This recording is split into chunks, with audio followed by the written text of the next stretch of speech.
शहर के एक कोने में बसा था सरोज विद्या मंदिर, एक सरकारी स्कूल जिसकी दीवारें पुरानी थीं लेकिन सपने नए। हर सुबह एक औरत सबसे पहले वहां पहुंचती थी, हाथ में झाड़ू, माथे पर पसीना और दिल में बस एक ही सपना, अपनी बेटी को इस स्कूल से निकालकर किसी ऊंचाई तक पहुंचाना। उसका नाम था शारदा और उसकी बेटी थी चंपा। चंपा को स्कूल में सब पहचानते थे, न सिर्फ इसलिए कि वो एक होनहार छात्रा थी, बल्कि इसलिए भी कि उसकी माँ स्कूल की सफाई कर्मचारी थी। कुछ बच्चे उसे चिढ़ाते, कहते झाड़ू वाली की बेटी अफसर बनेगी क्या, लेकिन चंपा हर ताना मुस्कुराकर सह लेती थी। उसकी आंखों में जो चमक थी वो किसी किताब या पैसे की मोहताज नहीं थी। एक दिन स्कूल में एक युवा IAS अफसर आए बच्चों को मोटिवेट करने। उन्होंने कहा, गरीबी कोई अपराध नहीं, लेकिन सपनों को छोड़ देना जरूर है। उस दिन चंपा की आंखों ने एक नया सपना देखा, IAS अफसर बनने का।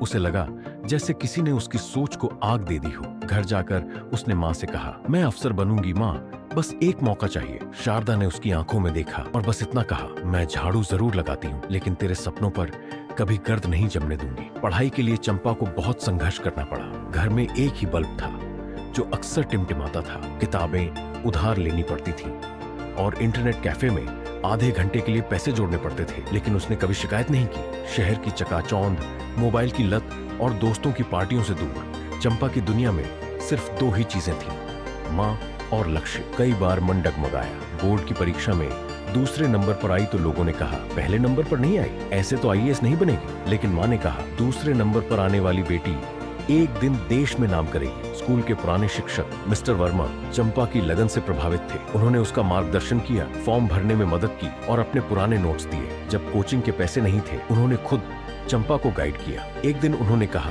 बेटा, मेहनत का कोई शॉर्टकट नहीं होता, लेकिन सच्चाई ये है कि मेहनत का कोई विकल्प भी नहीं होता। चंपा ने UPSC का पहला अटेम्प्ट दिया और वो फेल हो गई। लोगों ने कहना शुरू कर दिया, हमने तो पहले ही कहा था, झाड़ू वाली की बेटी सिर्फ सपने देख सकती है, पूरे नहीं कर सकती। चंपा टूटने लगी, लेकिन उस रात माँ ने उसके पास बैठकर कहा, झाड़ू से मैंने हर दिन मिट्टी साफ की है, लेकिन तेरा हौसला मैं कभी मिटने नहीं दूंगी। चल उठ और फिर से लड़। दूसरे प्रयास में चंपा ने जान लगाकर पढ़ाई की। मोबाइल बंद, सोशल मीडिया से दूरी, हर दिन एक लक्ष्य। इस बार उसका आत्मविश्वास पहले से कहीं ज्यादा मजबूत था। रिजल्ट वाले दिन पूरे मोहल्ले में सन्नाटा था। अखबार में नाम देखकर शारदा की आंखों से आंसू बह निकले। चंपा IAS बन चुकी थी। पोस्टिंग के बाद चंपा ने अपने पहले दौरे के लिए वही स्कूल चुना जहां उसकी माँ ने झाड़ू लगाई थी और उसने सपने देखे थे। जब वो स्कूल पहुंची तो पुराने शिक्षक और बच्चे तालियों से उसका स्वागत कर रहे थे। शारदा को भी बुलाया गया। वो मंच पर खड़ी थी